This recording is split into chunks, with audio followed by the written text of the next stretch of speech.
आपके साथ प्रज्ञा तिवारी। रुक करेंगे खबरों की ओर।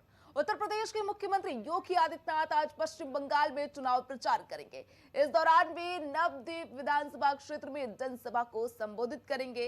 इसके साथ ही कटवा विधानसभा क्षेत्र में भी उनकी रैली प्रस्तावित है और बागदा विधानसभा क्षेत्र में सीएम योगी आदित्यनाथ जनसभा कर मतदाताओं को साधने की कोशिश करेंगे। बीजेपी की तरफ से योगी आदित्यनाथ को हिंदुत्व और सशक्त नेतृत्व की चेहरे के तौर पर प्रचार में उतारा गया है।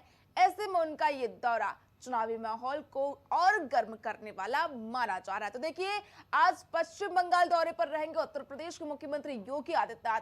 बीजेपी का पूरा फोकस जो है इस समय बंगाल पर है, क्योंकि बीजेपी किसी भी कीमत पर जो है बंगाल में चुनाव जीतना चाहती है। इसके लिए पार्टी जो है दमखम दिखा रही है और चुनावी रण में जाके हुंकार बढ़ती हुई नजर आ रही है। लगातार बीजेपी के दिग्गज स्टार प्रचारक जो है रैलियों को संबोधित कर रहे हैं, प्रत्याशियों के समर्थन में लगातार वोट मांग रहे हैं। ताबड़तोड़ रैलियां जो है बीजेपी की ओर से की जा रही है। डोर टू डोर जाकर पहले कैंपेन चलाया गया, अब जनसभाओं से मतदाताओं की साधने की कोशिश जो है मतदाताओं को साधने की कोशिश जो है बीजेपी की ओर से की जा रही है। तो इसी बीच fire brand Yogi Adityanath, BJP की फायर ब्रांड कहे जाने वाले योगी आदित्यनाथ जो है मिशन बंगाल में है। मिशन बंगाल पर उनका पूरा फोकस है और हिंदुत्व की पहचान रखने वाले योगी आदित्यनाथ बंगाल दौरे पर रहेंगे और ये दौरा चुनावी माहौल को और गरमाने वाला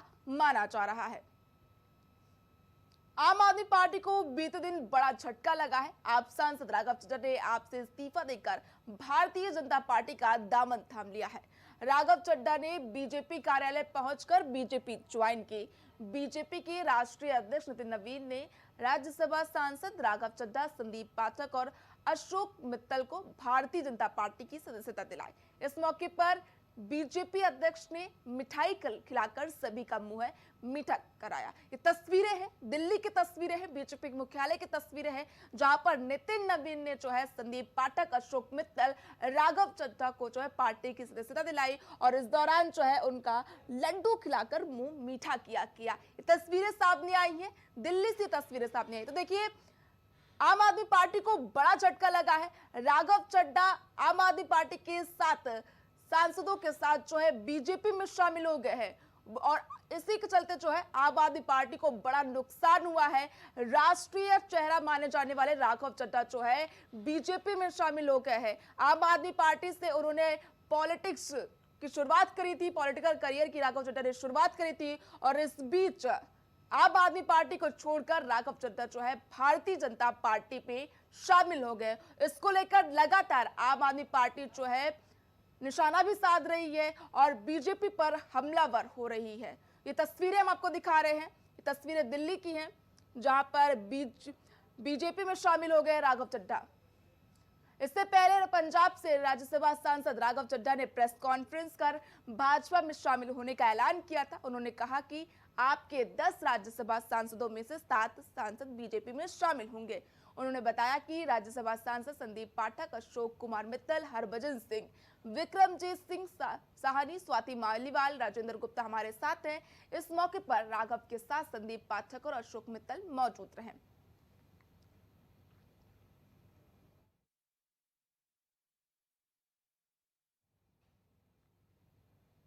और पसीने से सींचा और अपनी जवानी के 15 साल दिए, वो आम आदमी पार्टी आज पूरी तरीके से अपने सिद्धांतों से, अपने मूल्यों से, अपने कोर मॉरल और वैल्यूज से भटक चुकी है।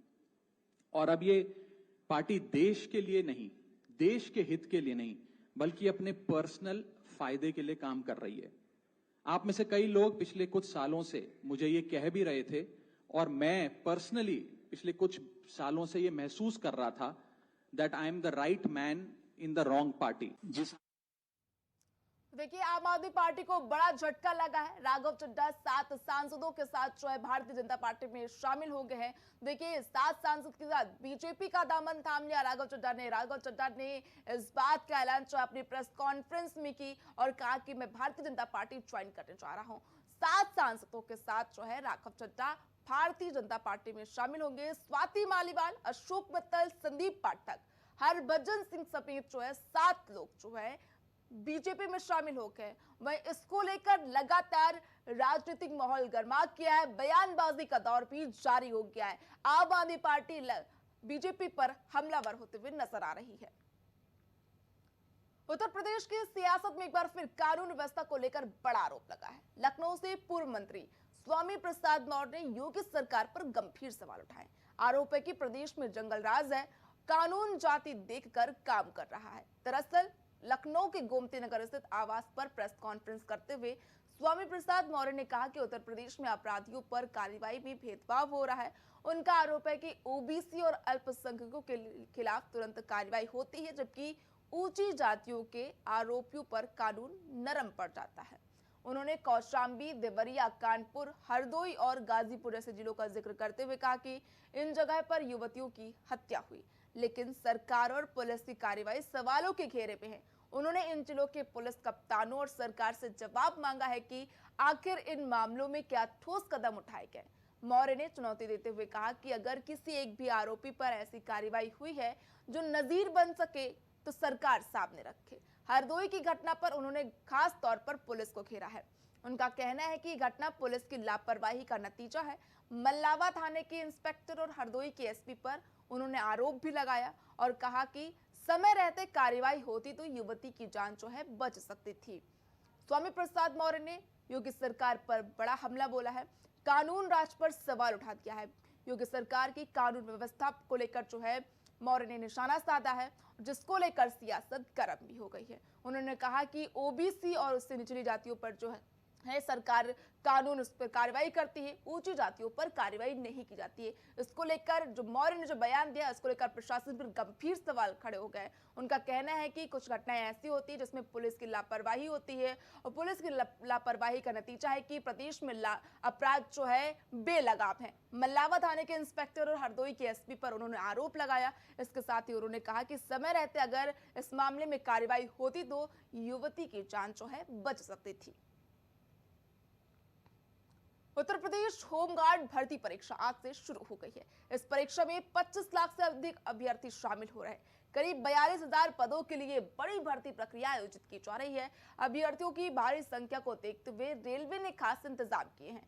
परीक्षार्थियों की सुविधा के लिए 4 स्पेशल ट्रेनों को चलाने का फैसला लिया गया है। ये परीक्षा 25, 26 और 27 अप्रैल को आयोजित की जा रही है। प्रशासन की तरफ से भी सुरक्षा व्यवस्थाओं को लेकर व्यापक इंतजाम किए गए हैं।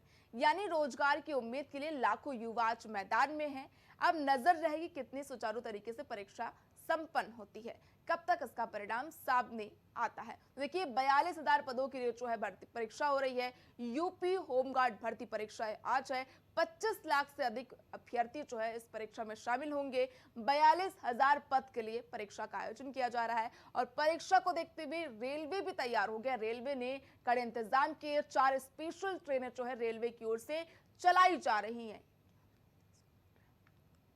यानी रोजगार की उम्मीद के लिए लाखों युवा मैदान में। अब सभी की नजरें होंगी कि परीक्षा किस तरह से संपन्न होती है और इसका परिणाम कब तक सामने आता है।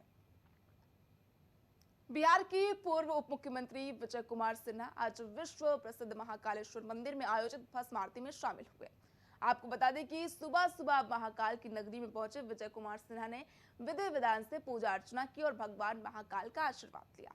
इस दौरान उन्होंने कहा कि उज्जैन आकर सनातन संस्कृति की सकारात्मक ऊर्जा का विशेष अनुभव होता है। उन्होंने महाकाल से प्रार्थना करते हुए देश और समाज के कल्याण की कामना की। इसके साथ ही उन्होंने कहा कि आधी आबादी महिलाओं के उत्थान और उनके समग्र विकास के लिए महाकाल का आशीर्वाद बना रहे। विजय कुमार सिन्हा ने कहा कि भारत की सांस्कृतिक और आध्यात्मिक विरासत ही देश की सबसे बड़ी ताकत है और उज्जैन जैसे तीर्थ स्थल इस परंपरा को जीवंत बनाए रखते हैं। भस्म आरती में शामिल होकर उन्होंने इसे एक अद्भुत और दिव्य अनुभव बताया। महाकाल की नगरी उज्जैन में देश भर से श्रद्धालु पहुंचते हैं और आज इसी आस्था की कड़ी में एक और नाम जुड़ गया है। तो देखिए भस्म आरती में शामिल हुए हैं विजय कुमार सिन्हा। इस दौरान जो है महाकाल का आशीर्वाद प्राप्त किया। महाकाल से देश कल्याण की प्रार्थना उनकी ओर से की गई। इसके साथ ही उन्होंने महिलाओं के उत्थान की कामना की है। आइए सुनते हैं उन्होंने क्या कुछ कहा। उज्जैन नगरी सनातन संस्कृति संस्कार के सकारात्मक ऊर्जा का संचार होता है। हम भी ऊर्जा को ग्रहण करने, अपने माँ भारती के संतानों को, बिहार की भूमि को, खोए हुए गौरव को फिर से जागृत करने और हर बिहारी गौरवान्वित हो, यह महाकाल की कृपा बने। हमारा समृद्धि की ओर बिहार बढ़े। क्या कहेंगे बिहार में भी अलग महाकाल की कृपा सब पर बनी रहे। जैन कांग्रेस नेता राहुल गांधी आज पश्चिम बंगाल के दौरे पर रहेंगे। चुनावी माहौल के बीच राहुल गांधी कई जनसभाओं को संबोधित करेंगे। पार्टी प्रत्याशियों के लिए वोट की अपील राहुल गांधी की ओर से की जाएगी। जानकारी के मुताबिक राहुल गांधी का आज का कार्यक्रम काफी व्यस्त रहने वाला है। वे पश्चिम बंगाल के अलग अलग इलाकों में जनसभाओं को संबोधित करेंगे। इस दौरान उनका फोकस कांग्रेस उम्मीदवारों के समर्थन में माहौल बनाने और अधिक से अधिक वोटिंग सुनिश्चित करने पर रहेगा। पार्टी की ओर से इसे चुनाव प्रचार के लिहाज से अहम दौरा माना जा रहा है। राहुल गांधी अपने संबोधनों में केंद्र और राज्य सरकार पर भी निशाना साधते हुए नजर आ सकते हैं। इसके साथ ही स्थानीय मुद्दों को उठाकर जनता से सीधा संवाद करेंगे। तो देखिए, राहुल गांधी का आज पश्चिम बंगाल दौरा है। दूसरे चरण में जो मतदान होने हैं उसको लेकर कांग्रेस का यह दौरा बेहद अहम माना जा रहा है। राहुल गांधी का पश्चिम बंगाल दौरा जो है, इस दौरान कई जनसभाओं को संबोधित करेंगे। जनसभाओं में वो राज्य सरकार और केंद्र सरकार पर निशाना साधेंगे। इसके साथ ही वो स्थानीय मुद्दों को लेकर जो है जनता से सीधा संवाद करेंगे। कानपुर की ईदगाह चौक के पास एक गैराज में अचानक शॉर्ट सर्किट की वजह से भीषण आग लग गई। देखते ही देखते आग ने विकराल रूप ले लिया। आसपास के लोगों में दहशत फैल गई। सूचना मिलते ही दमकल विभाग की टीम मौके पर पहुंची और करीब 7 से 8 दमकल गाड़ियों की मदद से आग पर काबू पाया गया। कड़ी मशक्कत के बाद आग को फैलने से रोका गया। फिलहाल राहत और बचाव कार्य पूरा कर लिया गया है और मौके पर कूलिंग ऑपरेशन जारी है ताकि दोबारा आग भड़कने की कोई संभावना न रहे। लेकिन गनीमत रही कि इस तरह के हादसे में किसी की जान नहीं गई है। हालांकि गैराज में रखा सामान पूरी तरह जलकर राख हो गया है। नुकसान का आकलन किया जा रहा है। कंट्रोल रूम के माध्यम से और हमारे पुलिस अधिकारियों के माध्यम से सूचना प्राप्त हुई कि बजरिया थाने के अंतर्गत ईदगाह के पास एक गाड़ियों की मार्केट है, गैराज है, उसमें आग लगी है और उसके आसपास बस्ती है पीछे की तरफ, वहां पर संभावना फैलने की है, तो दिक्कत ज्यादा हो सकती है।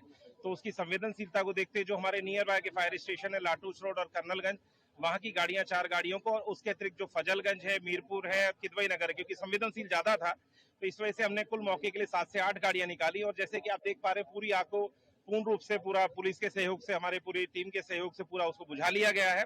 अब केवल ठंडा करने का कार्य किया जा रहा है। इस घटना में किसी भी तरह की कोई इंजरी, कोई जनहानि नहीं है और हमने और एसीपी साहब ने पूरा क्षेत्र पीछे से भी घूम के देख लिया है, किसी तरह का कोई दिक्कत नहीं है। कितनी गाड़ियां लगभग जली हैं? 7 से 8 गाड़ियां मौके पे हैं। अब जलने का आकलन तो बाद में होगा, पहला काम है राहत और बचाव को हम लोग कर रहे हैं।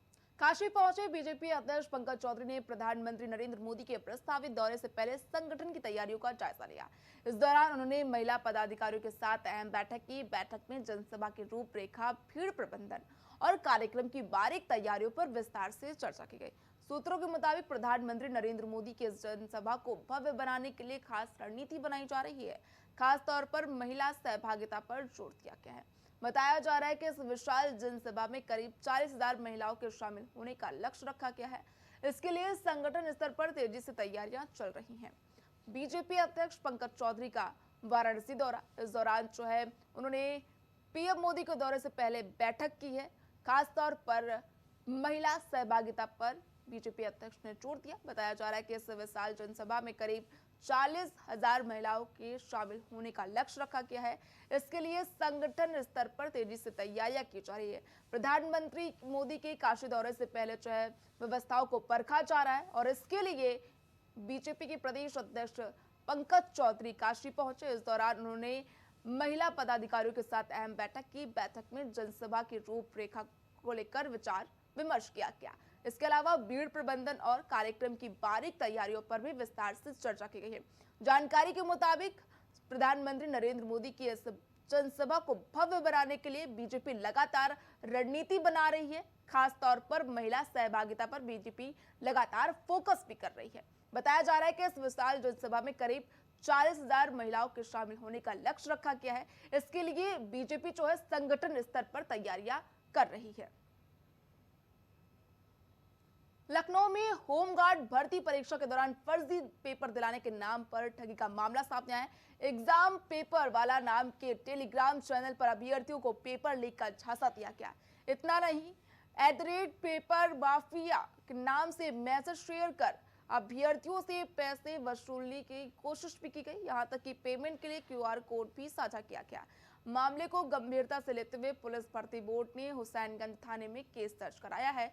आरोपियों के खिलाफ ठगी, IT एक्ट और नकल विरोधी कानून के तहत कार्रवाई की जा रही है। वहीं पुलिस ने सोशल मीडिया प्लेटफॉर्म पर कड़ी निगरानी बढ़ा दी है।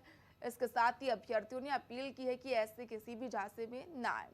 शिकायत के लिए WhatsApp नंबर भी जारी किया गया है। इसके अलावा ईमेल के जरिए भी शिकायत दर्ज कराई जा सकती है और शिकायतकर्ता की पहचान गोपनीय रखने का भरोसा दिया गया है। आपको बता दें कि पैसे वसूली के लिए QR कोड भी साझा किया गया। होमगार्ड परीक्षा में धांधली की कोशिश करने की खबर सामने आई है। पैसे वसूली के लिए QR कोड शेयर किया गया। वहीं पुलिस ने इस मामले में कार्रवाई करते हुए शिकायत के लिए एक WhatsApp नंबर जारी किया है और इसके अलावा ईमेल के जरिए भी शिकायत दर्ज कराई जा सकती है। शिकायतकर्ता की पहचान गोपनीय रखने का प्रशासन ने भरोसा दिया है। जन स्वराज पार्टी के संस्थापक प्रशांत किशोर ने बिहार के CM सम्राट चौधरी पर एक बार फिर निशाना साधा है। प्रशांत किशोर ने कहा कि सम्राट चौधरी का चाल, चरित्र, चेहरा क्या है, ये चुनाव से पहले जन स्वराज ने बता दिया था। उन्होंने कहा कि ये ऐसे व्यक्ति है जिनका नाम किसी को नहीं पता है। इनका नाम राकेश कुमार मौर्य सम्राट चौधरी है। प्रशांत किशोर ने आगे कहा, जनता को गुमराह करने के लिए नीतीश कुमार को मुखौटे की तरह आगे रख वोट लिया, फिर उन्हें हटाकर बीजेपी ने दूसरे को CM बना दिया। तो देखिए, जन स्वराज के संस्थापक प्रशांत किशोर ने बड़ा आरोप लगाया है बिहार के मुख्यमंत्री सम्राट चौधरी पर। कहा है कि उनका चाल चरित्र कैसा है सभी को पता है, ये पहले ही जन स्वराज ने बता दिया था। उन्होंने कहा कि ये ऐसे व्यक्ति हैं जिनका नाम किसी को नहीं पता है। उन्होंने दावा किया कि सम्राट चौधरी का नाम जो है राकेश कुमार मौर्य है।